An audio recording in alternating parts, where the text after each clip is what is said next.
ಅದು ಖಂಡಿತವಾಗ್ಲೂ ಅವ್ರು ಯಾರ ಅಣತಿಯಂತೆ ನುಡಿತಾರೆ ಅಂತಕ್ಕಂಥದ್ದು ಇದು ಭಗವಂತನಿಗೆ ಗೊತ್ತದು. ಆದರೆ ಕಾರಣಿಕ ಹೇಳ್ತಕ್ಕಂಥ ಗೊರವಯ್ಯನವರು ಪದ್ಧತಿಗಳನ್ನು ವಿರೋಧಿಸಿ ಕಾರಣಿಕವನ್ನು ಹೇಳ್ತಕ್ಕಂಥದ್ದು ಮಾಡಿದ್ದಾರೆ.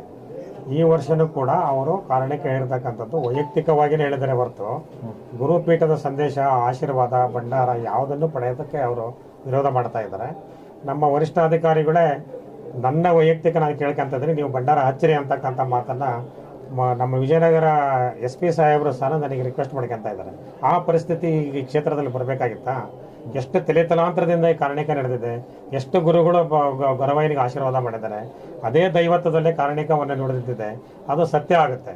ಈ ವರ್ಷ ಹೇಳಿರ್ತಕ್ಕಂಥದ್ದು ನನಗೆ ತಿಳಿದ ಮಟ್ಟಿಗೆ ಯಾವುದು ಕಾರ್ಯಕ್ರಮದಲ್ಲಿ ವಿಧಿವಿಧಾನಗಳನ್ನು ಅನುಸರಿಸ್ತಕ್ಕಂಥ ಗೊರವಯ್ಯನವರು ಹೇಳಿರ್ತಕ್ಕಂಥ ಕಾರಣಕ್ಕೆ ವೈಯಕ್ತಿಕ ಅಂತ ನನ್ನ ಭಾವನೆ. ಇದು ನಿಜಾಂಶ ಆಗೋದಿಲ್ವಾ? ಇದು ನಿಜಾಂಶ ಆಗೋದೇ ಇಲ್ಲ. ಇದು ಯಾವುದೇ ನಡೆಯಲ್ಲ.